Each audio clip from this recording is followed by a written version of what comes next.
વિદ્યાર્થી મિત્રો, અલગ અલગ પ્રકારના સંકરણ વિશેની આપણે અગાઉના લેક્ચરમાં વાત કરી લીધી. sp સંકરણ, sp2 સંકરણ અને છેલ્લે જ sp3 સંકરણ. આજે આપણે જોઈશું ત્રણે ત્રણ સંકરણના અન્ય ઉદાહરણો. એટલે કે અહીંયા લખવું તો આપણે લખી શકીએ sp, sp2 અને sp3 સંકરણના અન્ય ઉદાહરણો. અને એમાં ખાસ વાત કરવાની છે કાર્બનિક સંયોજનો જે હતા ઇથેન, ઇથીન અને ઇથાઇન.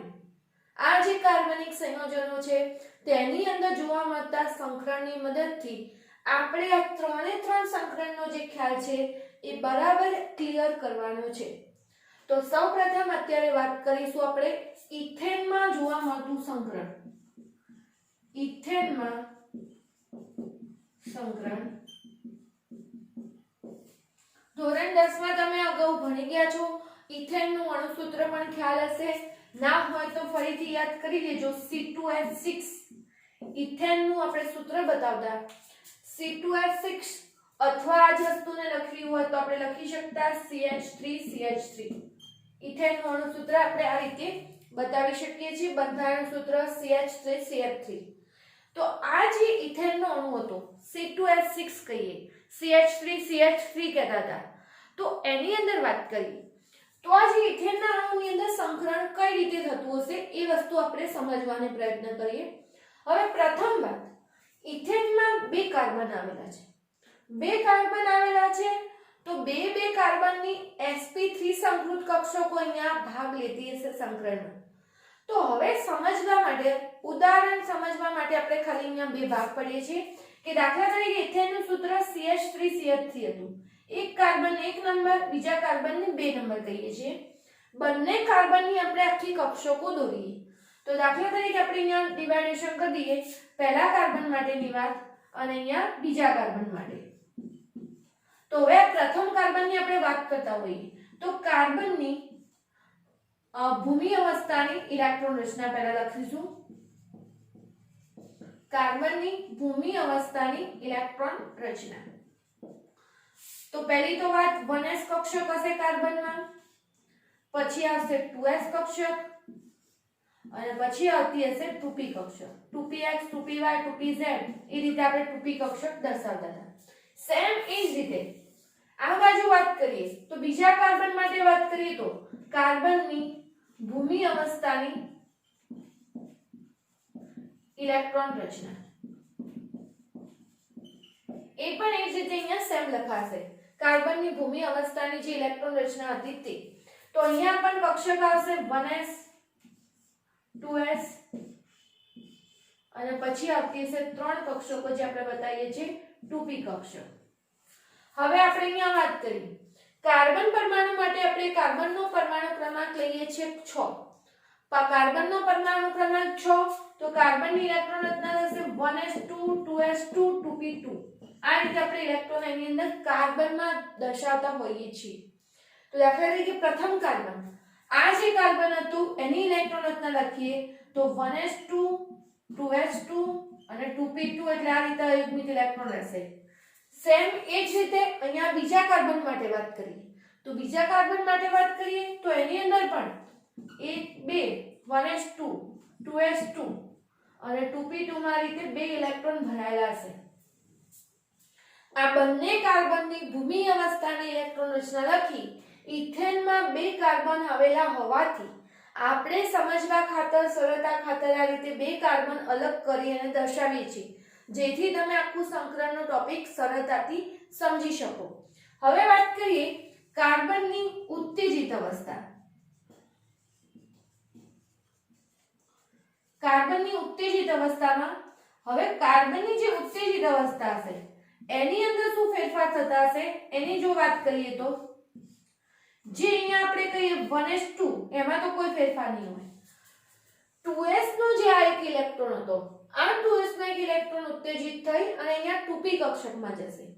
એટલે કે અહીંયા આવી રીતે જે થશે 2s નો એક ઇલેક્ટ્રોન અહીંયા 2p કક્ષકમાં આવતો રહેશે એટલે અહીંયા 2p કક્ષકમાં પણ આ રીતે ત્રણ અયુગ્મિત ઇલેક્ટ્રોન મળશે. એ જ રીતે અહીંયા પણ કાર્બનની ઉત્તેજિત અવસ્થાની જે ઇલેક્ટ્રોન રચના છે એ ઉત્તેજિત અવસ્થાની ઇલેક્ટ્રોન રચનાની અંદર 2s નો જે અહીંયા પણ એક ઇલેક્ટ્રોન હતો,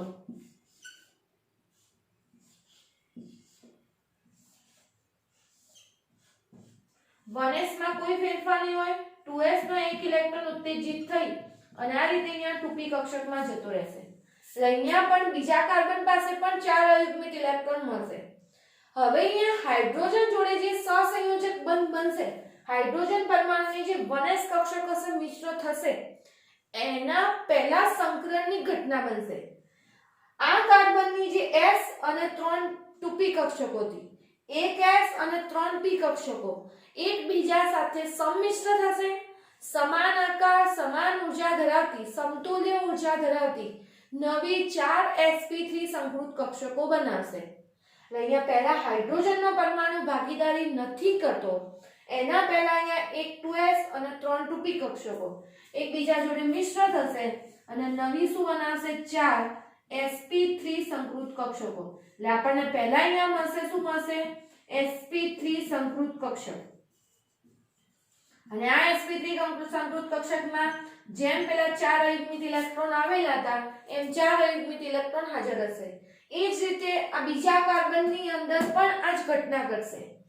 એક s અને 3p કક્ષકો, એક s અને 3p કક્ષકો ભેગી થઈ અને નવી 4 શું બનાવશે? સંકૃત કક્ષકો. એક s અને 3p કક્ષકો ભેગી મિશ્ર થતી હતી એટલે જેને કહેવામાં આવતી હતી sp3 સંકૃત કક્ષકો. એટલે અહીંયા બનશે sp3 સંકૃત કક્ષકો. અને એ જ રીતે એની અંદર પણ આ રીતે 4 અયુગ્મિત ઇલેક્ટ્રોન આવેલા છે. હવે કઈ રીતે ભાગીદારી થઈ અને અષ્ટકનો નિયમ જે આપણે પૂર્ણ કરતા હતા એની વાત કરીએ તો પહેલું તો આ જે કાર્બન હશે, આ કાર્બનની જે પ્રથમ કાર્બનની sp3 સંકૃત કક્ષકો હતી, બીજા કાર્બનની જે sp3 સંકૃત કક્ષકો હતી, એની અંદર આ કાર્બનની એક sp3 સંકૃત કક્ષક એ આ કાર્બનની એક sp3 સંકૃત કક્ષક જોડે ઇલેક્ટ્રોનની ભાગીદારી કરે. એટલે એક ઇલેક્ટ્રોન આને આપે, એક ઇલેક્ટ્રોન આને આપે. મતલબ કે કયો બોન્ડ બને? cc બોન્ડ બને કાર્બન અને કાર્બન વચ્ચે. કારણ કે આ ઇલેક્ટ્રોન પણ કાર્બનનો છે, આ ઇલેક્ટ્રોન પણ કાર્બનનો છે. એટલે આ કાર્બન જોડે એક ઇલેક્ટ્રોન હતો તે આ ઇલેક્ટ્રોનને આપશે, એના જોડે મિશ્રણ કરે. એ જ રીતે આ કાર્બન sp3 સંકૃત કક્ષક હશે એ sp3 સંકૃત કક્ષક જોડે મિશ્ર થશે. અને હવે જે 3 કક્ષકો બાકી રહેતી હતી, એટલે એક સંયોજકતા આ કાર્બનની પૂરી થઈને એક સંયોજકતા આ કાર્બનની. હવે આ કાર્બન જોડે 3 હાઇડ્રોજન જોડાયેલા છે, તો એક હાઇડ્રોજનની 1s કક્ષક બીજા હાઇડ્રોજનની 1s કક્ષક ત્રીજા હાઇડ્રોજનની 1s કક્ષક જોડે ભાગીદારી કરશે. એટલે અહીંયા CH સિગ્મા બંધ, CH સિગ્મા બંધ, CH સિગ્મા બંધ બને. એ જ રીતે આ કાર્બન જોડે 3 હાઇડ્રોજન હતા, તો એ કાર્બન જોડે 3 હાઇડ્રોજનમાં તો પણ CH સિગ્મા બંધ બનશે. એટલે કે એક ઇલેક્ટ્રોન જે હતા કાર્બન, એક ઇલેક્ટ્રોન 3 હાઇડ્રોજન જોડેથી મેળવશે. કાર્બનને ટૂંકમાં 4 ઇલેક્ટ્રોનની જરૂર હતી, 4 ઇલેક્ટ્રોનમાંથી 3 ઇલેક્ટ્રોન એને એક હાઇડ્રોજનની 1s કક્ષક જોડેથી મેળવ્યા. અને એક કાર્બન જે પહેલા નંબરના કાર્બને બીજા નંબરના કાર્બન પાસેથી, બીજા નંબરના કાર્બને પહેલા નંબરના કાર્બન જોડેથી ઇલેક્ટ્રોનની ભાગીદારી કરી. અને આ રીતે આપણે વાત કરીએ તો ઇથેનના અણુની અંદર આપણે વાત કરીએ તો આ રીતે CH એક CC સિગ્મા બોન્ડ બન્યો. આ રીતે અહીંયા સૂત્ર બનશે. કાર્બન 3 હાઇડ્રોજન સાથે ભાગીદારી કરે છે દરેક કાર્બન જે ઇથેનની અંદર લીધો. અને બીજો આપણને અહીંયા મળતો તો આ CC સિગ્મા બોન્ડ. આ CC સિગ્મા બોન્ડ એટલે કયો? આ કાર્બન જે અહીંયા કાર્બન જોડે ઇલેક્ટ્રોનની ભાગીદારી કરશે, જે sp3 સંકૃત કક્ષક જે હતી, આ sp3 સંકૃત કક્ષક જે ભાગીદારી કરી અને અહીંયા જે બંધ બનાવતી હતી એ એની અંદર આવશે. હવે એની અંદર જે cc બંધ લંબાઈ હતી, આ cc બંધ લંબાઈ જે કહીએ કાર્બન અને કાર્બન વચ્ચેની, આ બંધ લંબાઈ 154 પિકોમીટર હશે. અને કાર્બન હાઇડ્રોજન વચ્ચેની હશે એ આવશે 109 પિકોમીટર. યાદ રાખવા જેવું ખાસ કે ઇથેનની અંદર જે વાત કરીએ છીએ cc બોન્ડની કાર્બન કાર્બનની બંધ લંબાઈ 154 પિકોમીટર અને CH બોન્ડની જે બંધ લંબાઈ હતી 109 પિકોમીટર. એક માર્ક્સના જે પ્રશ્નો હોય એના માટે ખાસ ધ્યાનમાં રાખવાનું. અને આ રીતે ઇથેનની અંદર sp3 સંકરણ જોવા મળતું હતું.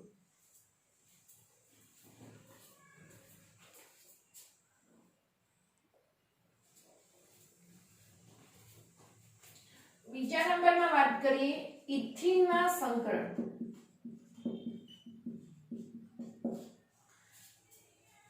ઇથેનમાં sp3 સંકરણ થયું. ઇથિન જે કહીએ આલ્કેન શ્રેણીનું સભ્ય હતું. અણુસૂત્ર હશે C2H4. બંધારણીય સૂત્ર આપણે લખતા હતા CH2 double bond CH2. Carbon carbon વચ્ચે ડબલ બોન્ડ હશે. તો આ ઇથિનમાં સંકરણ સમજાવવાનું છે. જેવી રીતે ઇથેનમાં આપણે લીધું હતું CH3 CH3, એ રીતે ઇથિનમાં એક પાઈ બોન્ડ હશે CH2 ડબલ બોન્ડ CH2. તો આ પાઈ બોન્ડનું નિર્માણ કઈ રીતે થતું હતું એના વિશે સમજીએ. ફરીથી અહીંયા પણ બે કાર્બન આવેલા છે. તો અગાઉના જેમ સમજવા માટે આપણે બે કાર્બનને અલગ પાડી દઈએ. એક નંબરનો કાર્બન, બીજા નંબરનો કાર્બન. જે પહેલો કાર્બન હતો આ પ્રથમ કાર્બનની ઇલેક્ટ્રોન રચના લખીએ 1s 2s અને 2p કક્ષક. ઉત્તેજિત અવસ્થા માટે પણ એ જ રીતે 1s કક્ષક 2s કક્ષક અને 2p કક્ષક. એ જ રીતે જે બીજો કાર્બન હશે આ બીજા કાર્બનમાં પણ 1s કક્ષક હશે 2s કક્ષક હશે અને બીજા નંબરમાં હશે 2p કક્ષક. ઉત્તેજિત અવસ્થામાં પણ આપણે એ જ રીતે બતાવીશું 1s 2s અને 2p કક્ષક. આપણે જાણીએ છીએ પ્રમાણે ઇથિનમાં પણ બે કાર્બન છે. દરેક કાર્બન આ કાર્બન પહેલા નંબરના કાર્બનની વાત કરીએ કે બીજા નંબરના કાર્બનની વાત કરીએ, પરમાણુ ક્રમાંક 6 હોવાથી ભૂમિ અવસ્થાની ઇલેક્ટ્રોન રચનામાં તો 1s2 2s2 2p2 6 ઇલેક્ટ્રોન હશે. એ જ રીતે આ બીજા નંબરના કાર્બનમાં પણ 1s2 2s2 2p2 આ રીતે બે ઇલેક્ટ્રોન હશે. હવે ઉત્તેજિત અવસ્થામાં અગાઉ જોયું તો એ પ્રમાણે જ 1s2 માં તો કોઈ ફેરફાર કરવાનો નહીં, હિલિયમ જેવી રચના. 2s નો એક ઇલેક્ટ્રોન ઉત્તેજિત થઈ અને અહીંયા જે ખાલી હતી કક્ષક 2p કક્ષક એમાં જતો રહેશે. એટલે આ રીતે અહીંયા ચાર અયુગ્મિત ઇલેક્ટ્રોન હશે. એ જ રીતે અહીંયાથી 2s નો એક ઇલેક્ટ્રોન ઉત્તેજિત થઈ અહીંયા 2p કક્ષકમાં જતો રહેશે. એટલે અહીંયા પણ ચાર અયુગ્મિત ઇલેક્ટ્રોન મળી જશે. હવે અહીંયા ખાસ ધ્યાનમાં રાખવા જેવું ઇથિનના અણુની અંદર CH2 ડબલ બોન્ડ CH2 સૂત્ર વાળું હતું. એમાં અહીંયા સંકરણ થતું હતું sp2, અર્થાત કે અહીંયા તમારે એક s કક્ષક અને બે p કક્ષકો, આટલેથી ખાસ ધ્યાનમાં રાખવાનું, એક s કક્ષક અને બે p કક્ષકો એકબીજા જોડે સંમિશ્ર થશે અને sp2 સંકૃત કક્ષકો સમતુલ્ય ઊર્જા ધરાવતી સમતુલ્ય આકાર ધરાવતી બનાવશે.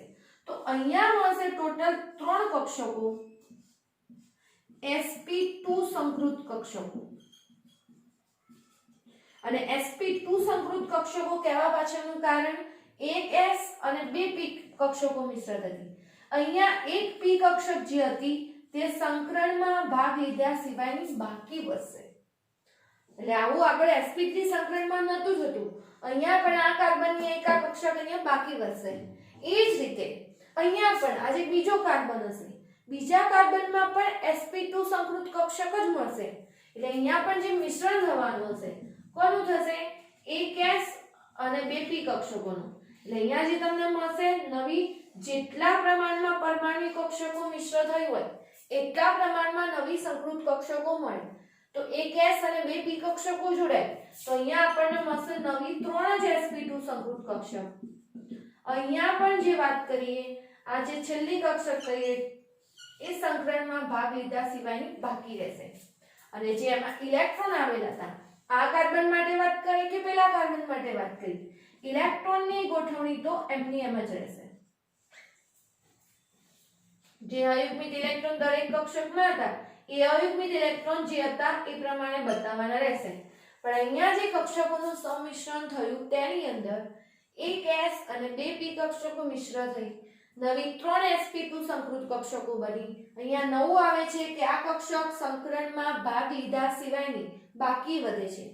એ જ રીતે બીજા કાર્બન પાસે પણ એવી રીતે એક s અને બે p કક્ષકો મિશ્ર થઈ આ ત્રીજી કક્ષક સંકરણમાં ભાગ લીધા સિવાયની બાકી પી કક્ષક રહેતી હતી અને એ જ કક્ષક હશે જે અગાઉ પાય બંધ બનાવશે. હવે અહીંયા કઈ રીતે ભાગીદારી થશે? તો પહેલું તો આ પ્રથમ કાર્બનની એક sp2 સંકૃત કક્ષક બીજા કાર્બનની એક sp2 સંકૃત કક્ષક જોડે ઇલેક્ટ્રોનની ભાગીદારી કરે. એટલે કે અહીંયા પ્રથમ કાર્બનની એક sp2 સંકૃત કક્ષક બીજા કાર્બનની sp2 સંકૃત કક્ષક જોડે ભાગીદારી કરે. એટલે કાર્બન અને કાર્બન વચ્ચે ભાગીદારી થાય, cc બોન્ડ બનશે. આ કાર્બન પરમાણુ એક ઇલેક્ટ્રોન આને આપે, એક આને આપે. કહેવાનો મતલબ કે એ રીતે બંધ અહીંયા cc સિગ્મા બોન્ડ જે હતો એ cc સિગ્મા બંધ આ રીતે sp2 સંકૃત કક્ષક જોડે મિશ્ર થઈ અને બનાવતું હતું. પછીના બે ઇલેક્ટ્રોનની વાત કરીએ તો આ હાઇડ્રોજન પરમાણુની જે 1s કક્ષક હતી, કેમ કે એક કાર્બન જોડે બે હાઇડ્રોજન જોડાયેલા છે તો અહીંયા હાઇડ્રોજનની એક ઇલેક્ટ્રોન આપશે, અહીંયા હાઇડ્રોજનની 1s કક્ષક હશે. એ હાઇડ્રોજનની 1s કક્ષક sp2 સંકૃત કક્ષક જોડે બંધ બનાવી અને સંયોજકતા પૂરી કરશે. એ જ રીતે અહીંયા પણ હાઇડ્રોજનની 1s કક્ષક બંધ બનાવે, અહીંયા પણ હાઇડ્રોજનની 1s. એટલે કે અહીંયા CH sigma bond CH sigma bond carbon અને હાઇડ્રોજન વચ્ચે સિગ્મા બોન્ડ બનતો હશે. એટલે આ રીતે કાર્બનની 3 સંયોજકતા તો પૂરી થઈ. ફરીથી 3 સંયોજકતા કેવી રીતે? એક કાર્બન અને આ કાર્બન ભાગીદારી કરે, એક આ કાર્બન જોડે જોડાયેલા બે હાઇડ્રોજન અહીંયા ઇલેક્ટ્રોન ડોનેટ કરે અને ભાગીદારી કરે, આ કાર્બન જોડેના બે હાઇડ્રોજન અહીંયા. હવે અહીંયા નવું શું થતું? એટલે આપણે અત્યાર સુધી જોયું આટલી વસ્તુ બની કે કાર્બન અને કાર્બન વચ્ચે શું બન્યું? Single bond. આજે એક સંયોજકતા, બે હાઇડ્રોજન આ રીતે જોડાયા, આ પહેલા કાર્બનના બે હાઇડ્રોજન, આ બીજા કાર્બનના બે હાઇડ્રોજન. પણ આમ છતાં હજી કાર્બનની 1 2 3 સંયોજકતા જ પૂરી થઈ છે. ચોથી સંયોજકતા કાર્બનની હજી બાકી હતી. તો હવે અહીંયા શું થશે? સંકરણમાં ભાગ ન લીધેલી જે કક્ષક હતી પી કક્ષક, આ સંકરણમાં ભાગ લેતી નતી કક્ષકો એ એકબીજાથી બંધ ધરીથી દૂર મિશ્ર થાય અને પાય બોન્ડનું નિર્માણ કરશે. એટલે કે અહીંયા સંકરણમાં ભાગ લીધેલી નતી આ કક્ષક અને આ કક્ષક એ બંને એકબીજા જોડે બંધ ધરીથી દૂર એકબીજા જોડે સંમિશ્ર થશે. સંમિશ્ર થઈ અને પાય બોન્ડનું નિર્માણ કરશે. ખાસ યાદ રાખવા જેવું, અહીંયા આ કક્ષકોએ સંકરણમાં ભાગ લીધેલું નહોતું. એટલે અહીંયા એની મદદથી આ રીતે કાર્બન અને કાર્બન વચ્ચે બીજો બંધ બનશે, દ્વિબંધ બનશે. આ સિગ્મા બોન્ડ કહેવાશે, આ પાય બોન્ડ. આ પાય બોન્ડ સંકરણમાં ભાગ લેતી નહોતી એ કક્ષકો હતી એ સંમિશ્ર થઈ અને અહીંયા બંધ બનાવતી હશે. વાત કરીએ અહીંયા બંધ લંબાઈની. બંધ લંબાઈ કેવી હોય? તો અહીંયા જે કાર્બન કાર્બન વચ્ચેની અને જે કાર્બન હાઇડ્રોજન વચ્ચેની બંધ લંબાઈ, કાર્બન કાર્બન વચ્ચેની બંધ લંબાઈ કહીએ તો 134 પિકોમીટર અને કાર્બન હાઇડ્રોજન વચ્ચેની કહીએ, કાર્બન કાર્બન વચ્ચેની 134 પિકોમીટર, કાર્બન હાઇડ્રોજન વચ્ચેની કહીએ તો 108 પિકોમીટર. આ સિવાય અગત્યની વાત યાદ રાખવા જેવી કે હાઇડ્રોજન કાર્બન હાઇડ્રોજન બંધ કોણ ખૂણાનું માપ 117.6 ડિગ્રી. એટલે કયો? હાઇડ્રોજન કાર્બન હાઇડ્રોજન આ જે ખૂણો હતો 117.6 ડિગ્રી અને HCC મતલબ કે આ ખૂણો એ મળતો તો 121 ડિગ્રીનો. એટલે આ રીતે આપણને એના બંધ કોણના મૂલ્યો પણ જોવા મળતા હતા, બંધ લંબાઈના મૂલ્યો. તો આ વાત કરીએ આપણે sp2 સંકરણની.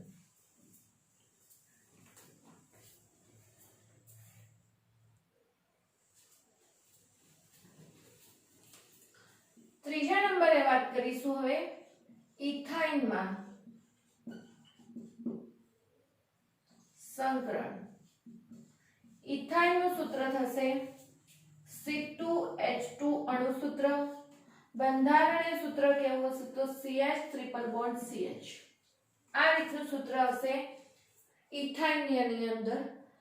ફરીથી એકવાર ઇથાઇનમાં પણ ઇથેન ઇથિનના જેમ બે કાર્બન આવેલા હશે અને આપણે સરળતાથી સમજવા માટે બંને કાર્બનને અલગ પાડીને આખી વસ્તુ તમને ચાર્ટની મદદથી સમજાવવાનો પ્રયત્ન કરીએ છીએ કક્ષકોનો, જેથી તમે સરળતાથી આ સંકરણ સમજી શકો. ઇથાઇનમાં થતું હતું સંકરણ હતું sp સંકરણ. કઈ રીતે હશે તો ફરીથી બે કાર્બન આપણે અલગ પાડી દીધા. પહેલા કાર્બન માટેની ઇલેક્ટ્રોન રચના 1s 2s અને 2p કક્ષકો દોરી દઈએ.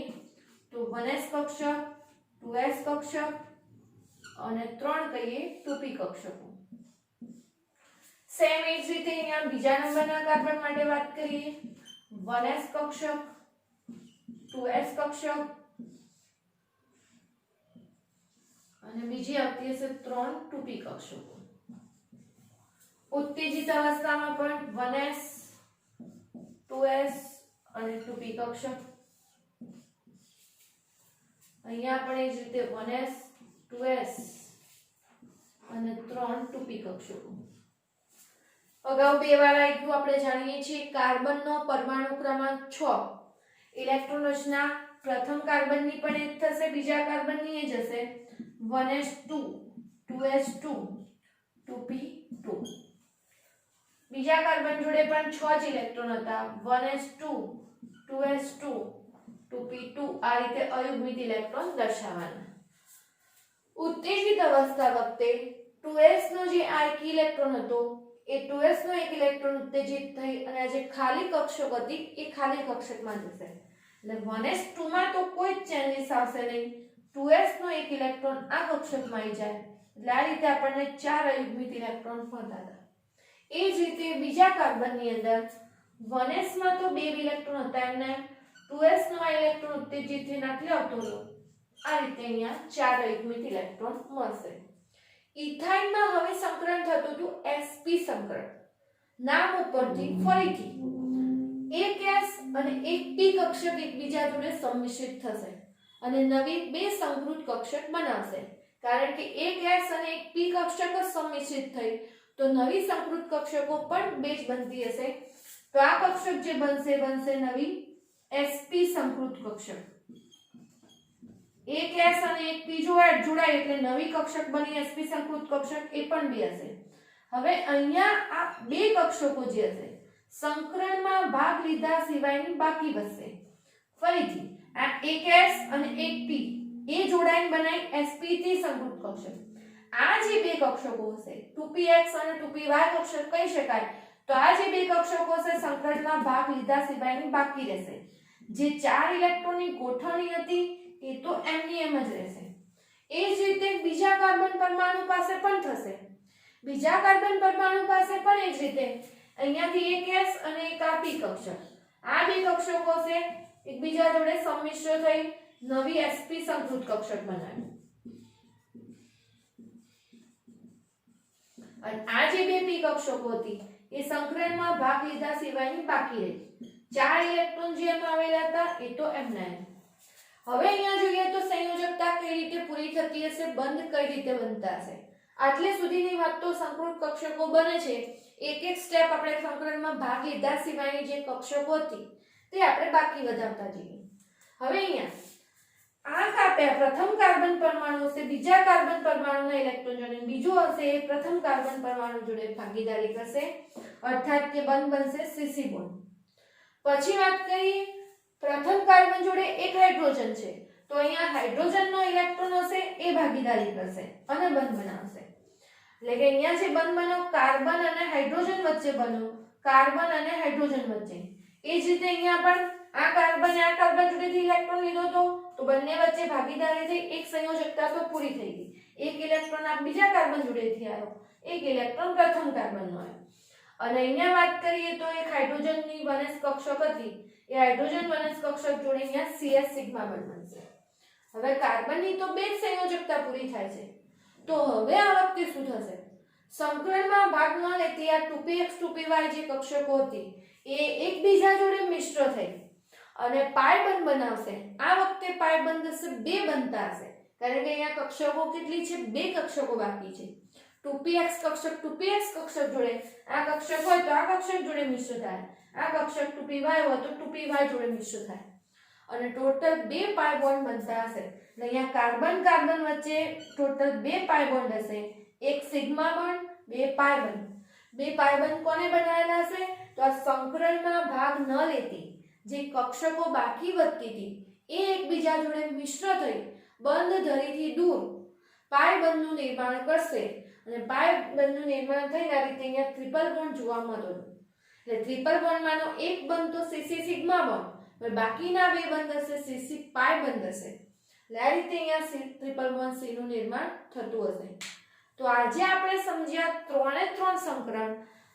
ઇથેનમાં જોવા મળતું sp3 સંકરણ, ઇથિનમાં જોવા મળતું sp2 સંકરણ અને ઇથાઇનમાં જોવા મળતું sp સંકરણ. અને એક જ જેવા અણુસૂત્રો ઉપરથી આપણે ખ્યાલ મેળવ્યો હશે તો તમને આની અંદર વધારે ખ્યાલ આવ્યો હશે. અહીંયા ખાસ પાઠ્યપુસ્તકમાં જે વર્ણન આપેલું છે એમાંથી બંધ લંબાઈના માપ હોય, બંધ કોણના માપ હોય, સિગ્મા બંધ કોણ બનાવે, પાય બંધ કઈ રીતે બનો, એ બધી વસ્તુ ખાસ મહત્વની છે અને એ સમજવાનો પ્રયત્ન કરવાનો. અને પ્રશ્નમાં જો તમને સંકલન પૂછાય તો એ રીતે તમે વર્ણન પુસ્તક પ્રમાણે લખી શકતા હોવા જોઈએ. પરંતુ એ તમે ક્યારે લખી શકશો? જો તમે આ રીતે બરાબર સમજેલા હશો તો તમારા શબ્દોમાં પણ એકવાર તમે લખી શકશો.